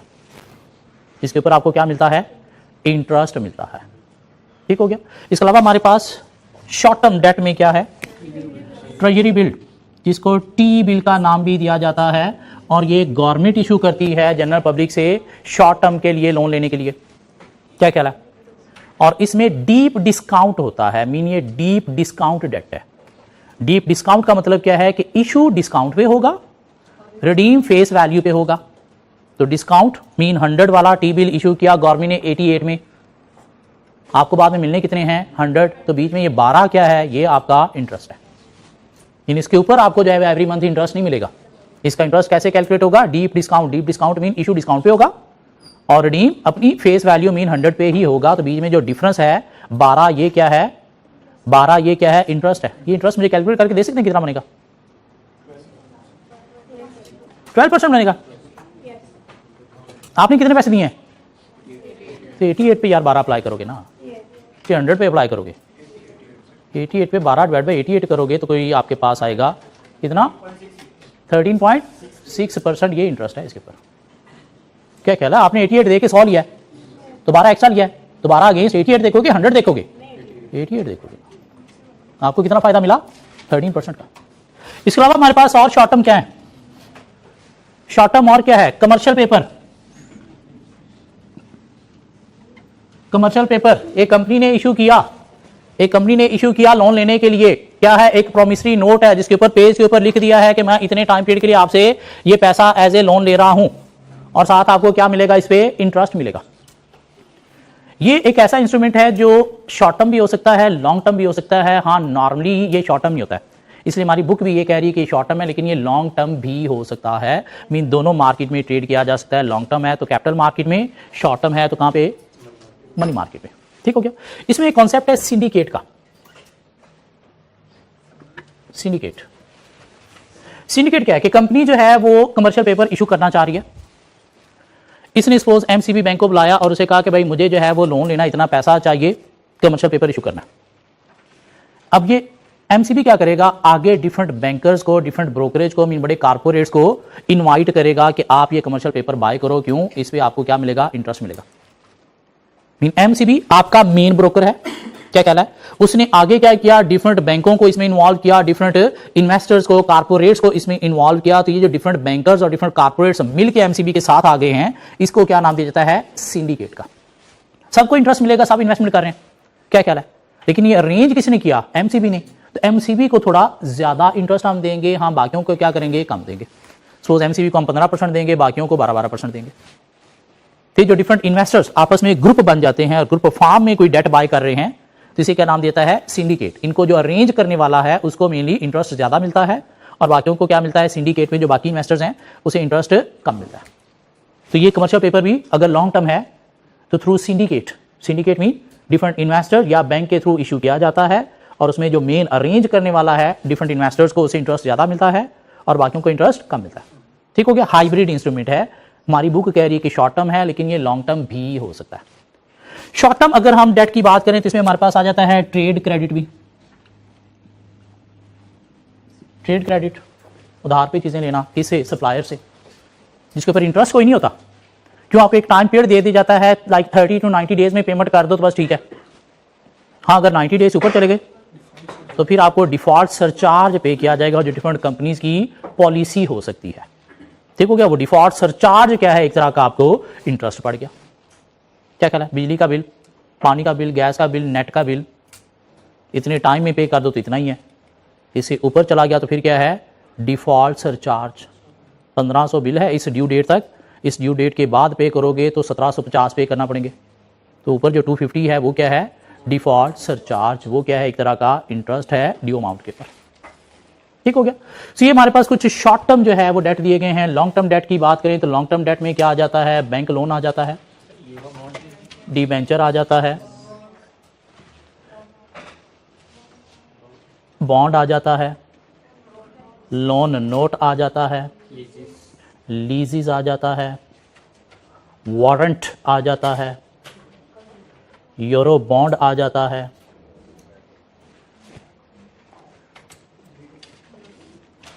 रिडीमेबल बॉन्ड हो जाता है, इररिडीमेबल बॉन्ड हो जाता है, कन्वर्टिबल बॉन्ड हो जाता है।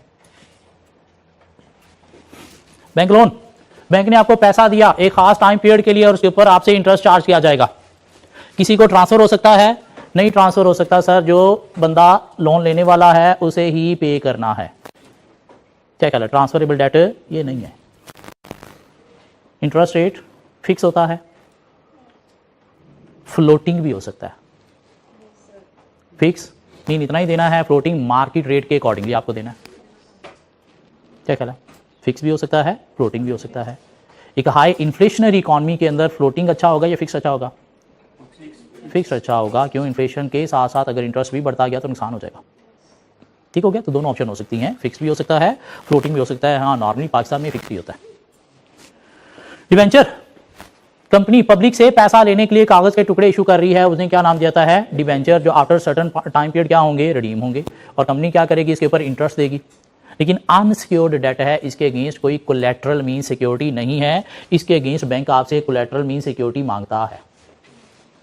क्या कहला, बैंक लोन की अमाउंट डिपेंड करती है आपकी गियरिंग रेशियो के ऊपर भी। अगर बहुत ज़्यादा हाई है तो फिर आपको लोन की अमाउंट कम मिलेगी, गियरिंग लो है तो फिर शायद ज़्यादा अमाउंट मिल जाएगी। गियरिंग हाई है, ज़्यादा अमाउंट चाहिए तो बैंक फिर इंटरेस्ट ज़्यादा चार्ज करेगा।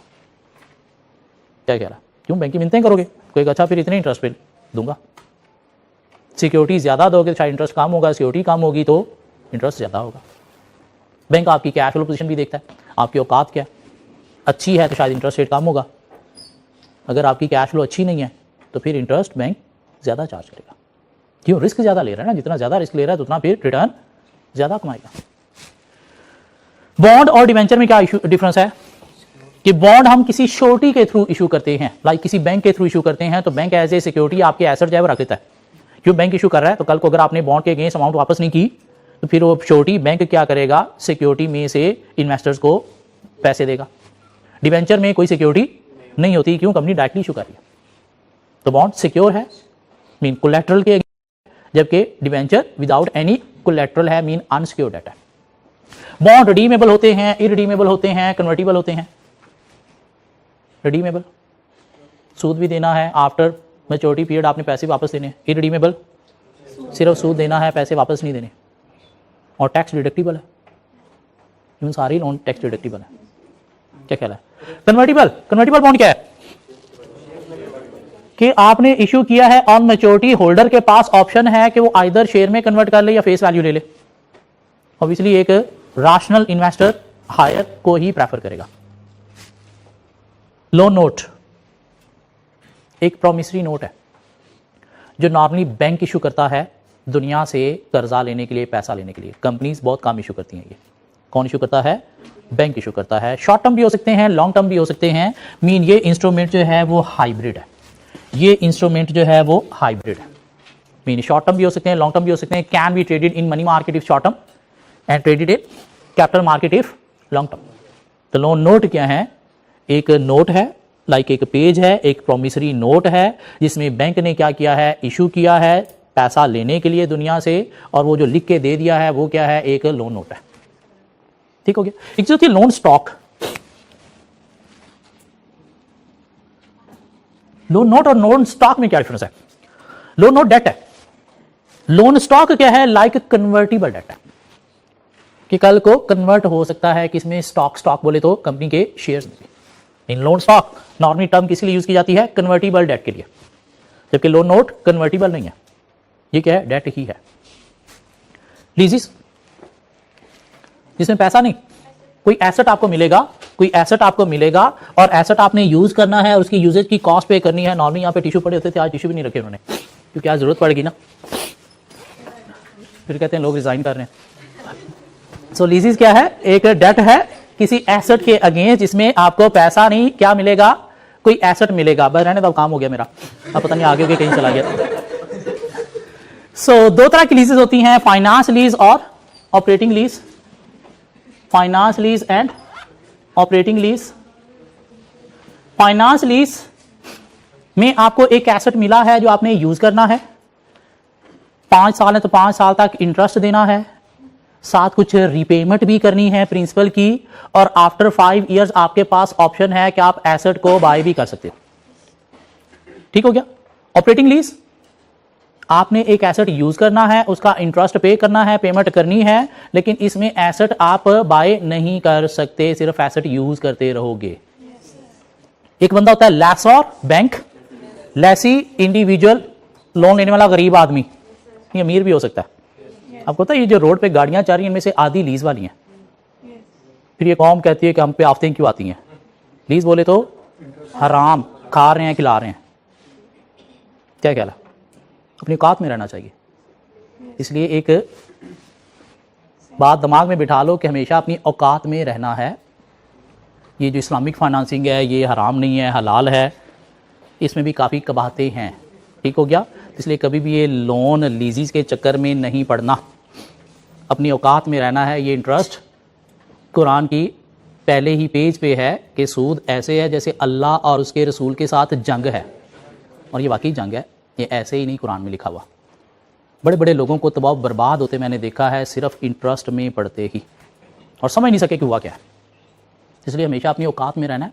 जब पैसे आ जाएं तो गाड़ी लेनी है, जब पैसे नहीं है तो बाइक पे गुजारा कर लेना है। उबर चलती है, करीम चलती है, वो आपकी गाड़ियाँ। क्या ख्याल है? गवर्नमेंट की बसें चलती हैं, इससे बड़ी गाड़ी क्या होगी? किसकी गाड़ी है वो? आपकी गाड़ी है, अपनी नहीं, तो वो भी अपनी समझ के उसको यूज़ करना है। जब पैसे आ जाएं, औकात बन जाए तो फिर गाड़ी ख़रीद लेनी है। ये लीजीज के चक्करों में नहीं पड़ना, वरना तबाह बर्बाद हो जाओगे। हम क्या बात कर रहे थे? लेसर और लेसी। फाइनेंस लीज में एट टेन्योर क्या होगा? एसेट ट्रांसफर हो जाएगा लेसी को।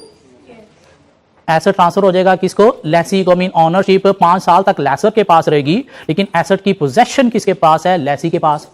और चूंकि ट्रांसफर भी हो जाना है 5 साल के बाद लेसी को, तो इसकी इंश्योरेंस कॉस्ट, इसकी मेंटेनेंस कॉस्ट कौन बेयर करेगा? लेसी बेयर करेगा। किसमें? फाइनेंस लीज में। क्यों? ये ट्रांसफर ही लेसी को हो जाना है। ओनरशिप बेशक 5 साल तक लेसर के पास है, 5 साल बाद आपको मिल जानी है।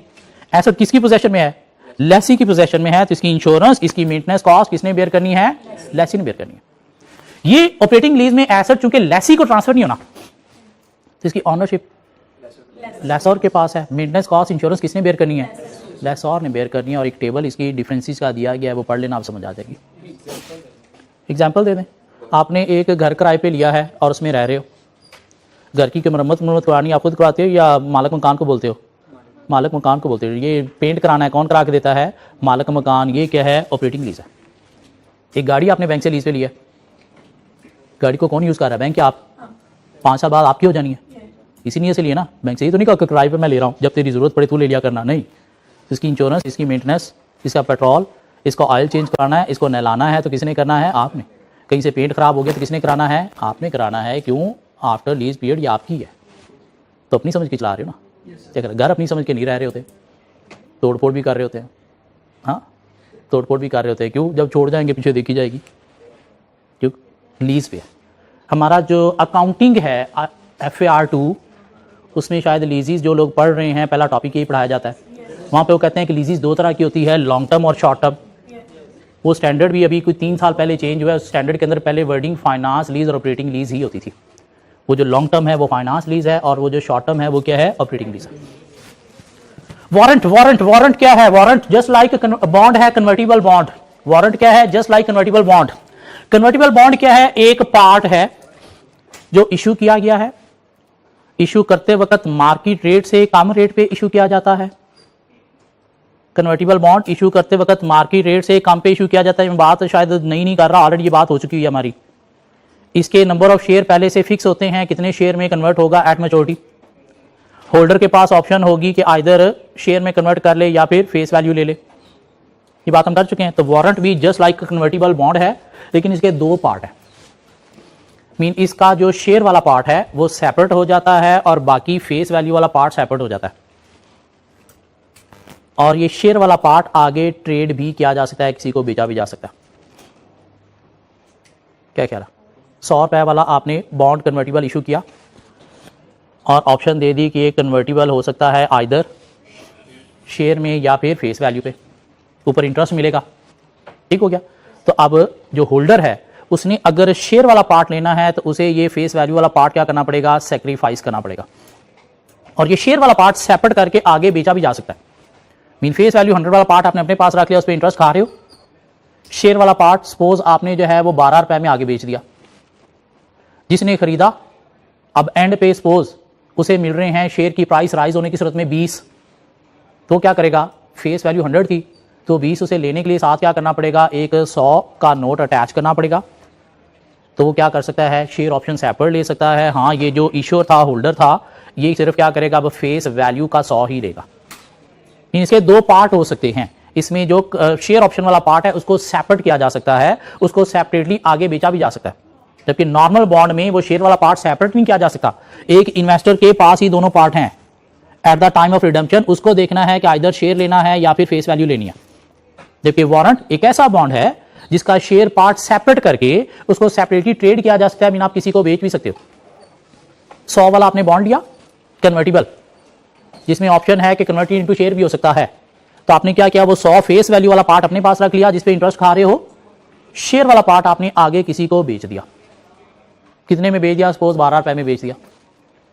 अब वो जिसके पास है आफ्टर मैच्योरिटी पीरियड उसे अगर शेयर में कन्वर्ट करना है तो कैसे कन्वर्ट करेगा, साथ इसके एक 100 का नोट अटैच करेगा। तो कितना हो गया, सपोज 112 मिलेगा उसे, कंपनी से कितना, 120। ये जो था फेस वैल्यू वाला, इसे क्या मिलेगा, इसे 100 मिलेगा एंड पे, और साथ क्या खाता रहा, ये इंटरेस्ट खाता रहा।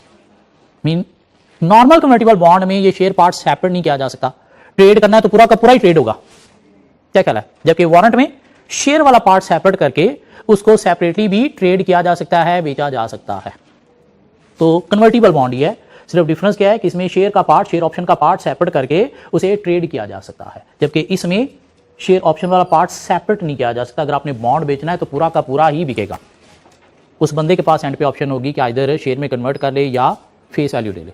इसमें अगर आपने शेयर वाला पार्ट बेच दिया है तो एंड पे आपके पास शेयर वाली ऑप्शन अब नहीं है। आप किस में कन्वर्ट करोगे, फेस वैल्यू में कन्वर्ट करोगे।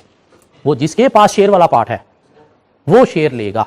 और कैसे लेगा कि 100 फेस वैल्यू वाला बॉन्ड था तो उसे वो शेयर, उसने सपोज 12 का शेयर वाला पार्ट खरीदा था, आज शेयर की प्राइस बढ़ने से उसे सपोज 20 मिल रहे हैं शेयर में कन्वर्ट करने से, तो उसे क्या करना पड़ेगा, साथ एक 100 का नोट देके 100 और देना पड़ेगा।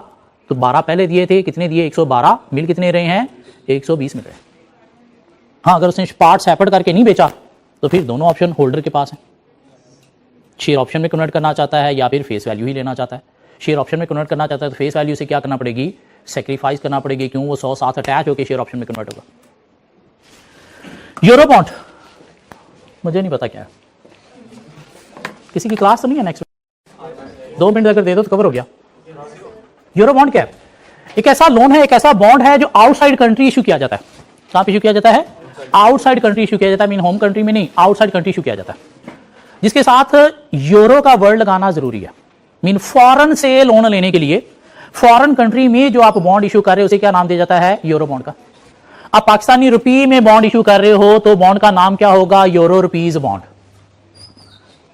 डॉलर में बाहर आप बॉन्ड इशू करने जा रहे हो तो नाम क्या होगा, euro dollar bond. Pound sterling में आप इशू करने जा रहे हो तो नाम क्या होगा, यूरो स्टर्लिंग बॉन्ड। मीन जिस करेंसी में इशू किया जा रहा है यूरो के साथ उस करेंसी का वर्ड लगा के फॉरेन कंट्री में इशू किया जाएगा। इसलिए पाकिस्तानी रुपये में इशू करोगे तो कोई खरीदेगा ही नहीं। क्यों, इसकी वैल्यू बहुत कम है।